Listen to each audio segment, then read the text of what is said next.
পার্বত্য রাঙামাটি থেকে আবারও সবাইকে স্বাগতম। গত পর্বে আমি দেখিয়েছিলাম আপনাদের ঝুলন্ত ব্রিজ আর একটি রিসর্ট। আজকে চলে আসলাম আঁকাবাঁকা পাহাড় ঘেরা সবুজে ঘেরা বাংলাদেশের পার্বত্য চট্টগ্রাম পার্শ্ববর্তী এলাকা রাঙামাটিতে। এখানে নিয়ে আসছি, আজকে আপনাদের দেখাবো আরও 3টি রিসর্ট, মন্দির এবং একটি রিসর্ট, বার্মা বাজার, আরও অনেক কিছু আপনাদের দেখানোর চেষ্টা করব। আপনারা আমার সাথে থাকবেন, আমার চ্যানেলটাকে সাবস্ক্রাইব করবেন, লাইক কমেন্ট শেয়ার করবেন।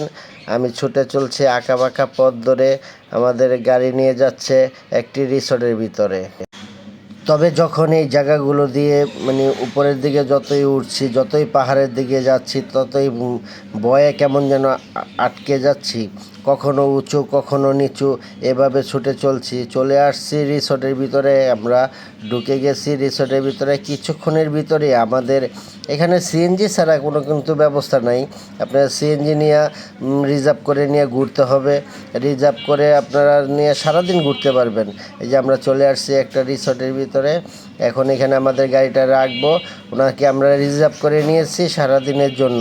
আপনারা চাইলেও এখানে রিজার্ভ করে নিতে পারবেন, নিয়ে সারাদিনের জন্য ঘুরতে পারবেন। আমরা এসে এখন নামলাম, তবে অনেকটাই বোর হয়ে গেছি। নেমে এসে আমরা দোকানে গিয়ে চা খেলাম, একটু রেস্ট নিলাম। তো ওটা নাই দেখালাম, কিন্তু আমাদের ভিডিওটা অনেক বড় হয়ে যাচ্ছে, এই জন্য ওটা দেখালাম না। আমরা রিসর্টের ভিতরে ঢুকে যাচ্ছি। এই যে আমাদের সামনে রিসর্ট, আর একটা দোকান দেখতে পাচ্ছেন। এই দোকানে থেকে আমরা চা খেলাম, হালকা পাতলা কিছু খেয়ে নিলাম। খেয়ে এখন রিসর্টের ভিতরে ঢুকছি। এখানে আসলে আপনি বিশ্বাস করতে পারছেন না যে এত এত জায়গা আছে ঘোরার মতো, এটা অকল্পনীয়। আর এই জায়গাগুলো আপনি অনেকে অনেক জায়গায় যায়, অনেকে যেতে পারে না, কিন্তু আসলে কি আপনার মনে করেন এগুলো খুঁজে খুঁজে আপনার দেখতে হবে, ঘুরতে হবে, বের করতে হবে। তবে এখানে আসলে আপনি প্রত্যেকটা স্পটের ভিতরে, প্রত্যেকটা জায়গার ভিতরে এরকম দেখতে পারবেন, সাইনবোর্ড দেখতে পারেন, নাগাবেলি, মেঘবেলি, বিভিন্ন সাইনবোর্ড দেখতে পারবেন। ওই সাইনবোর্ডগুলো আপনি দেখলে বুঝতে পারবেন যে এখানে কত পরিমাণ স্পট আছে। আর এই যে সামনের দিকে আমরা স্পটের ভিতরে ঢুকছি। আর একটা কথা কি, এখানে আপনি যদি আসেন 3-4 দিন সময় নিয়ে আসতে হবে, নয়তো আপনি এখানে কিছুই বুঝতে পারবেন না, কিছুই দেখতে পারবেন না। মনে আনন্দ নিয়ে যাবেন, কষ্ট নিয়ে ফিরে আসতে হবে। অত অসাধারণ অসাধারণ জায়গা আছে এখানে, অকল্পনীয়। আর এগুলো আপনি খুঁজে খুঁজে বের করে আপনার ঘুরে ঘুরে দেখতে হবে। কারণ আমাদের বাংলাদেশের ভিতরে এত সুন্দর সুন্দর জায়গা আছে, যেটা আমরা বাংলাদেশে জন্ম হয়ে আমরা জানি না। কখনো এগুলা নিয়ে আমরা গাটাগাটি করি নাই, কখনো এগুলো নিয়ে আমরা চিন্তা ভাবনা করি না। এই যে জায়গাগুলো দেখেন, এগুলো সবই কিন্তু পাহাড় কেটে আপনার রিসোর্টগুলো করা হয়েছে। আর এত সুন্দর সুন্দর একটি এক একটা রিসোর্ট, কোনোটার থেকে কোনোটাই যেন কম নয়। এখানে আছে কুঁড়ের ঘরের মতন সাজানো। আরেকটা কথা কি, প্রত্যেকটা রিসোর্টের ভিতরে কিন্তু আপনি চাইলে আপনার ফ্যামিলি নিয়ে আসতে পারবেন। এখানে ফ্যামিলি নিয়ে থাকার মতন সুব্যবস্থা আছে। এখানে আপনি রিসোর্টে ভাড়া নিয়ে থাকতে পারবেন। খুব সুন্দর একটি মনোরম পরিবেশ পাবেন দেখার মতন। চারো সাইডে পাহাড়, পাহাড়ের উপরে বসবাস, তারপরে আছে চারদিকে নদী। এত সুন্দরময় একটি জায়গা, যেটা আপনি এখানে না আসলে না। স্রষ্টার সৃষ্টি যে এত সুন্দর হতে পারে, এত সুন্দর হতে পারে, তাহলে স্রষ্টা আমাদের কত নয় সুন্দর। আসলে এই যে পিছনে যে বাড়িগুলো দেখতেছেন, এখানে এটাই রিসর্ট, এখানেই আপনি ভাড়া নিয়ে থাকতে পারবেন। যাই হোক, আমরা এখান থেকে ছুটে চললাম আরেকটি রিসর্টের উদ্দেশ্যে। ওইখানে গিয়ে আপনাদের আমরা দেখানোর চেষ্টা করব ওখানকার সৌন্দর্য। আসলে কি, এই যে দেখেন যে এই রিসোর্টটা, এটা রাস্তার পাশেই পড়ে গেল। আমরা হঠাৎ করে গাড়িটাকে থামিয়ে এখানে নামলাম। দেখেন এখানে পাহাড়, আকাশ আর পানি একাকার হয়ে গেছে। কোথায় যেন নিজেকে হারিয়ে ফেলতে মন চায় যে কোথায় আসলাম। স্রষ্টার সৃষ্টি এত সুন্দর, এত সুন্দর, তাহলে আমাদের স্রষ্টা উপরওয়ালা যে কত সুন্দর, এটা ধারণা করা যায় না।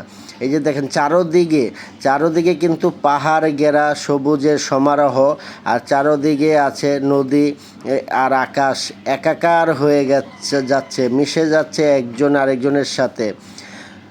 নদীমাতৃ দেশ বলা হয় আমাদের এই বাংলাদেশ, পাহাড় পর্বতে ঘেরা আমাদের এই বাংলাদেশ, অনরূপ সুন্দর ও প্রাকৃতিকময় আমাদের এই বাংলাদেশ। আসলে বাংলাদেশে যে কত কিছু আছে, কত সৌন্দর্য মিশে একাকার হয়ে আছে, এটা আমরা ধারণা করতে পারি না। দেশ ঘুরতেও পারি না, ধারণাও করতে পারি না।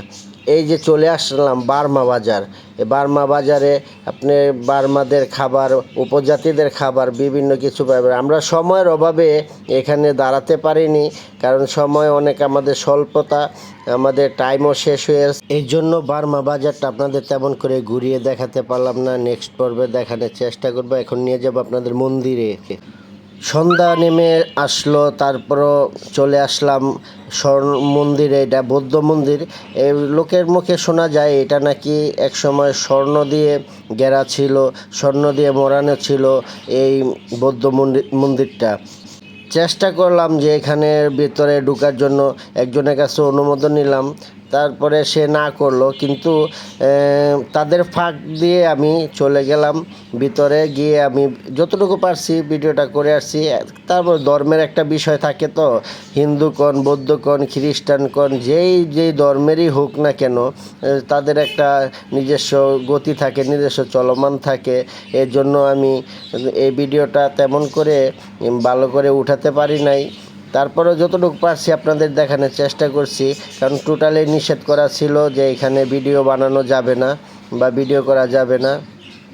বাইরের সাইডে ভিডিও করতে কোনো প্রবলেম হয় না। এই যে দেখেন, এই যে পূজা মণ্ডপ, এখানে পূজা পাঠ করে বৌদ্ধ ধর্মীয় যারা আছে, এই সেই লগি আপনার অকাঙ্ক্ষিত মন্দির, যেটাকে আপনার এক সময় নাকি এটা স্বর্ণের সাথে দিয়ে মোড়ানো ছিল, স্বর্ণের মন্দির ছিল এটা। এখন কালের পরিবর্তনে এখন আর কিছুই নেই। যাই হোক, হিন্দু, বৌদ্ধ, মুসলিম, খ্রিস্টান, যে ধর্মেরই হোক না কেন রে ভাই, সবার উপরে মনুষ্যত্ব, তাহার উপরে নাই।